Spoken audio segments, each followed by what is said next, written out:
नमस्कार, मैं हूं सुप्रिया सिंह। शुरुआत करते हैं दिल्ली के 10 बड़ी खबरों की। देश के कई हिस्सों की तरह राजधानी दिल्ली में भी कोरोना वायरस संक्रमण के मामलों में गिरावट दर्ज की जा रही है। पिछले 24 घंटे में यहां 3,674 नए मरीज सामने आए, वहीं 30 मरीजों की मौत दर्ज की गई। इस दौरान 6,954 मरीजों को ठीक होने के बाद अस्पतालों से डिस्चार्ज कर दिया गया। कोरोना पॉजिटिविटी रेट में भी तेज गिरावट दर्ज की जा रही है। पिछले 24 घंटे में राजधानी में ये 6.3% दर्ज किया गया। दिल्ली में कुल एक्टिव केसों की संख्या 21,490। करीब 23 दिनों के बाद अब फिर से ड्राइविंग लाइसेंस टेस्ट शुरू हुए हैं, लेकिन इतने दिनों में आवेदनों की लंबी लिस्ट भी परिवहन विभाग के सामने एक बड़ी चुनौती है।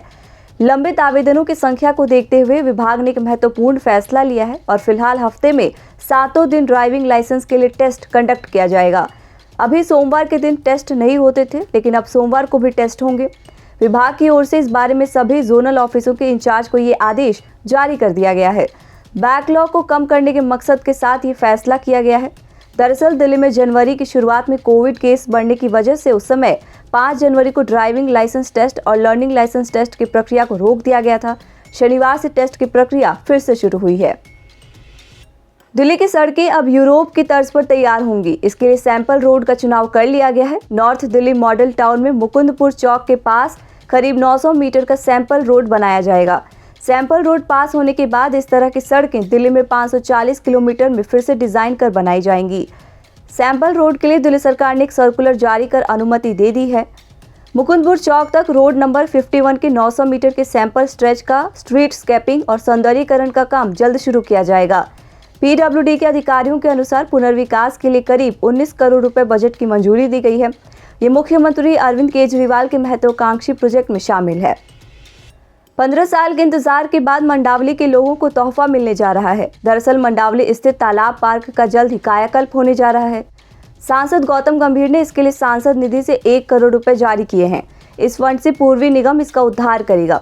निगम अधिकारियों के मुताबिक इसमें एक कोने में लेक, दूसरे कोने में बच्चों के लिए झूले और तीसरे कोने में बैडमिंटन और बास्केटबॉल के कोर्ट तैयार किए जा रहे हैं।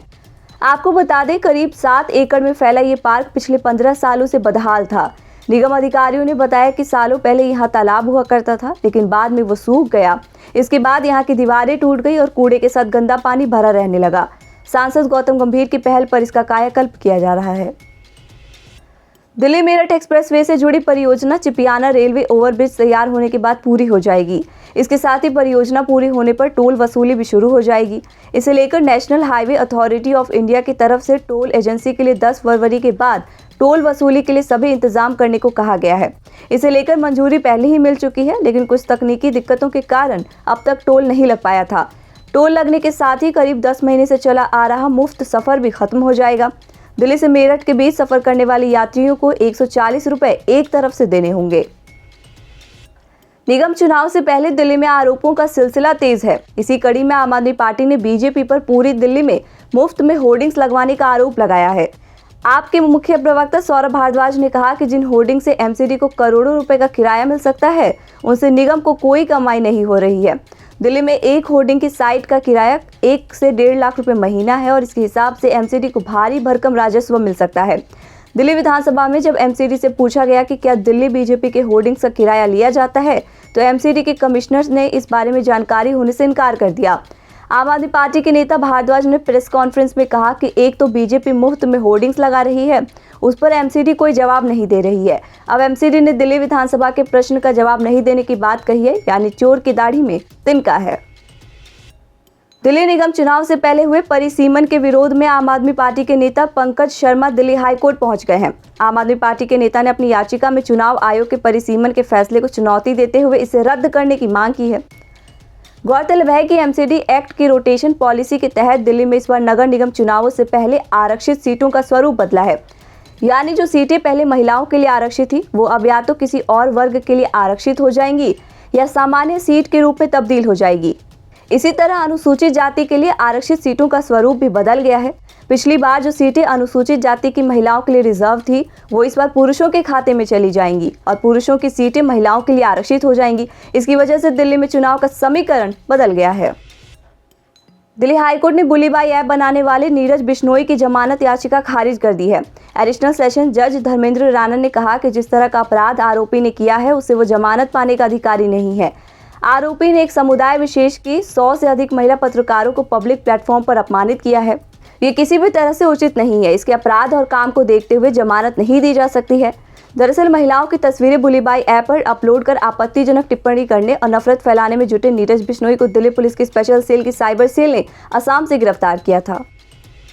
साउथ रोहिणी पुलिस ने दुख दूर करने का झांसा देकर महिलाओं से ठगी करने वाले नानी नाती गैंग का भांडाफोड़ किया है। पुलिस ने 65 साल की रजनी अरोड़ा, उसके नाती और एक अन्य साथी को गिरफ्तार कर इनके कब्जे से 15 लाख रुपए के गहने बरामद किए हैं। आरोपियों ने उत्तर भारत के अलग अलग शहरों में 50 से अधिक ठगी की वारदातें की हैं।